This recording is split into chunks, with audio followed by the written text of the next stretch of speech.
last few things for this week. I didn't really have any thoughts to watch Babygirl, but we were really bored one night. My wife and I were trying to figure out something to watch, and for whatever reason, we thought, let's give Babygirl a try. Let's see what this is. Babygirl is directed by Helena Rain, I don't know how to say the names. I'm assuming it's Rain. That is the director of Bodies, Bodies, which was a surprise. I surprised by how much I liked Bodies, Bodies.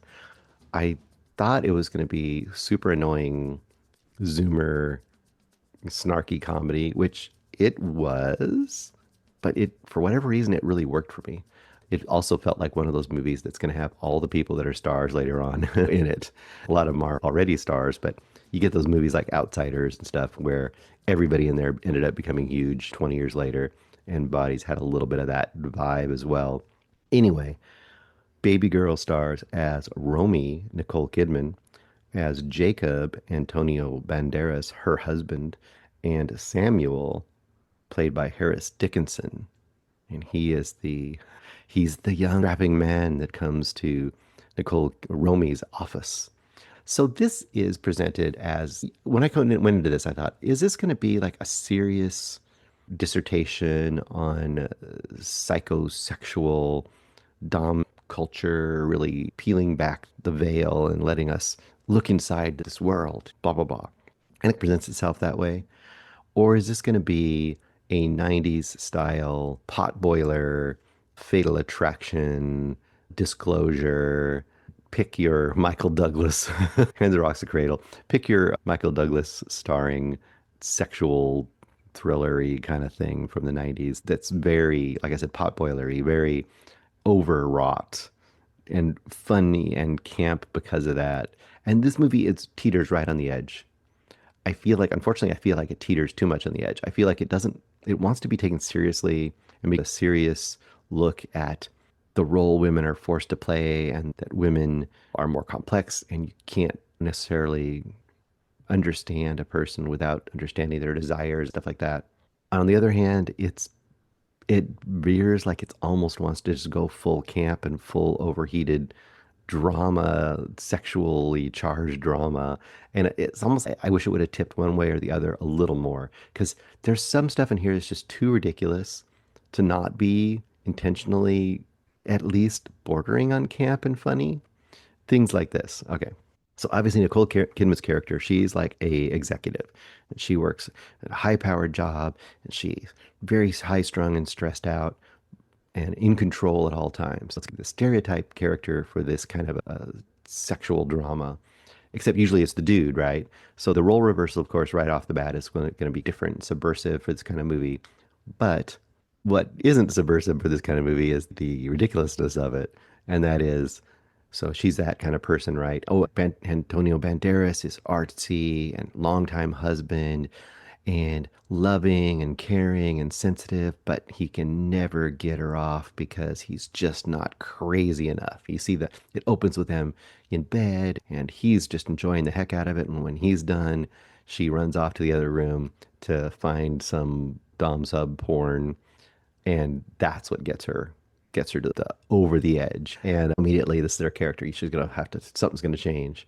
And what does it? She's on the street in New York and everyone's running around and it's very busy and this angry dog is running around on the street and it's out of control and people are like running, dodging out of the way. Oh my God, there's a dog. And this young man just stops and bends down and the dog just stops immediately and submits to him. You get where this is going. And wow, and she's just gobsmacked. She's taken aback. Oh my gosh, who is this vision who can just tame this wild beast? And when you say it out loud, you can see how cheesy it is. And it has to know, but it plays it very straight. So I think to some degree, this is a very sly comedy that is almost expecting people to not get the comedy, but I think the comedy is there. And of course, immediately he turns out to be one of the interns coming into her office, and he's the one that's assigned to her. And all this stuff is just, oh my gosh, it's meant to be. And eventually, at one point, she confronts him with that dog scene, and he says something like, she's like, "How did you do that?" And he's, "Oh, I gave it a cookie or something like that." And then she's, "What was it?" Or line, it's so funny, something like, "Do you want one?" or something like that. There's all this stuff where it's just so obvious that she's like constantly standing behind, like halfway behind the edge of a wall, like staring at him or something. And he always meets her gaze and just, I know what's up with you. And it's just some of the lines are so funny. It's so dumb and funny. But I think they're intentionally dumb and funny. Another standout moment like that is there's several music drops in here. In Excess, Everything Tear Us Apart, that song. But the one that really got me was at one point in the movie, this is when they're pretty much into their torrid affair, where she's submitting to his charms and she's obsessed and obsessive and she can't get enough of him, but she's ruining her life, all the things you'd expect in this kind of movie. And the music starts and I'm like, oh my God. I looked over at my wife and said, are they playing Father Figure? And I go, by George Michael. And my wife said, I think they're playing Father Figure. And sure enough, they play Father Figure. And I'm just like, you can't do that. That's just too. I was like, okay, guys, you should have just played the Stooges, I Want to Be Your Dog. Come on. You should have gone all the way. But I guess they felt that was a bridge too far. Anyway, your enjoyment of this movie will vary wildly. If you are like secretly trying to explore your dominance and submissive sides of your world, maybe this will just tap into something and you, like Nicole Kidman, will find your true self, but also destroy your life. Or maybe you'll find it like myself and my wife and spend about half the time laughing and pointing at the ridiculousness of the movie, but thinking it's in on the joke too. So is it great? No, it could have been great, but it didn't veer far enough either direction. Is it terrible? No, definitely not terrible. And the work that Nicole Kidman, I didn't really care so much about this Harris Dickinson guy. Harry Dickinson, Harry Dick, wasn't so much of a care for me. But Banderas is doing some great work here. He has a few pretty awesome moments towards the end of this movie, especially.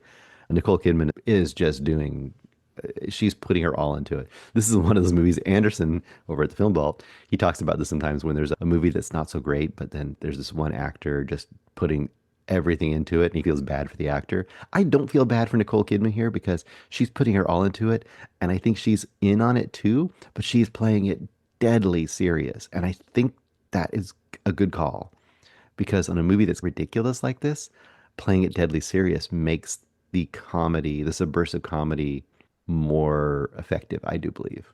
So I choose to believe this is a subversive comedy, and in that light, I'm going to give it 3.5 stars. Not a great movie, but I had a lot of fun watching it, and I think I'd have fun rewatching it.